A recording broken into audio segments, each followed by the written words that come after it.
কাশফুল নাকি অজস্র কঙ্কালের সফেদ খুলি ঝাঁকে ঝাঁকে দুলে উঠছে নদী পার জুড়ে। এত হলুদ কেন নদীর জল? জলে কার ছায়া কালো জন্তুর মতো নড়ে চড়ে। কিন্তু এই তো সেদিন এই নদীর ঘাটে নৌকা থেকে নেমে পালকি চড়ে দুলতে দুলতে গিয়েছিলাম ঘর বাঁধতে। বছর ঘোরেনি এখনো ফিকে হয়নি লাল চেলি রং। হাতের শাখায় এখনো তৃতীয়া তিথির চাঁদ ছড়িয়ে দেয় জ্যোৎস্নার জীবন্ত আলো। এই তো আমার নরম পায়ে লেগেছে নতুন আলতার ছোপ। কপালে সিঁদুরের শেষ টিপ যেন অস্ত বেলার টকটকে লাল সূর্য।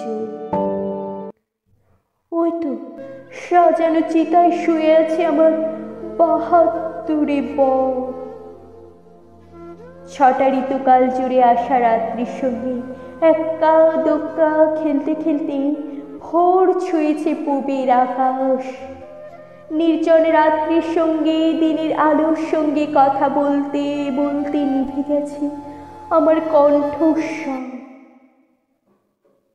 আজ আমার কথা বলতে ইচ্ছে করছে খুব ইচ্ছে করছে এসব পোশাক খুলে সেই আমার ফুলছাপ ফ্রক পরে ছুটে যাই আমবাগানের দিকে। চণ্ডী মণ্ডপের পাশ দিয়ে যে এক ফালি রাস্তা চলে গেছে মোটর ক্ষেত ছাড়িয়ে হাট খোলার দিকে, সেই রাস্তা ধরে ছুটতে ছুটতে দাঁড়িয়ে পড়ি নিশ্চিন্দিপুরের ফাঁকা মাঠে। আর অবিশ্রাম বৃষ্টি আসুক আকাশ তোলপাড় করে। বজ্র বিদ্যুতের আলোয় আজ আমি দেখে নেব আমার বড় হওয়া। রূপকথার রাজপুত্র তো এমন দিনই কাছে আসে রাজকন্যা, পক্ষী রাজে করে উড়িয়ে নিয়ে যায় পাহাড় পেরিয়ে, জঙ্গল পেরিয়ে, মরুভূমি পেরিয়ে, সমুদ্র তীরে থাকা এক অলৌকিক দেশে। আমি যাব সেই দেশে, আমার রাজপুত্র আসবে। আমাকে ছেড়ে দাও।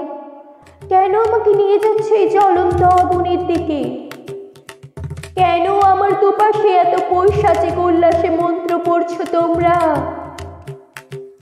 আমি এক বর্ণও বুঝিনি ওইসব উচ্চারণের মানে। আমি চাই না ওই আগুন ছুঁয়ে স্বর্গের ৭ মহলায় অপ্সরীদের গান শুনবো।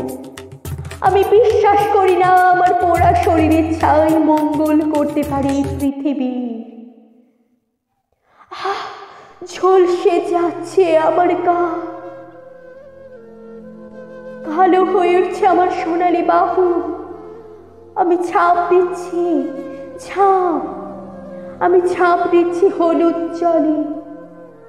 আমি ছাপ দিচ্ছি যেন সেই মাতৃগর্ভের শান্ত জলে, যেখানে লিঙ্গ ভেদে আমার জন্য বরাদ্দ নেই, শুধুই আগুন। যেখানে আমার জন্য একটা পুরুষ ফোনের মতোই থাকবে নিবিড় আশ্রয়ের গোপন জল বিছানা। নদী, তুমি নাও আমাকে, অসংকোচে টেনে নাও তোমার নিরাপদ জলভূমিতে। দেখো আমি জ্বলন্ত জন্তুর মতো ছুটে যাচ্ছি তোমার দিকে। ভালো করে দেখো, পড়তে পড়তে আমার সোনা রং শরীর কালো শেয়াল হয়ে দৌড় দিয়েছে তোমার গর্ভের দিকে। আশ্রয় চাই, নাও আমাকে, নাও। তুমিও কি মুখ ফিরিয়ে নেবে নদী? আমি জানি তুমি তা পারো না। তোমাকে ঘিরেই তো গড়ে উঠেছে একের পর এক নদীমাতৃক সভ্যতা। তুমি তো চিরজননী, পুরুষ নও। একমাত্র তোমার কাছে বশ্যতা স্বীকার করেছে ছন্ন ছাড়া মানুষের দল। সেই তুমি আমাকে আজ কিছুতেই ফেরাতে পারো না।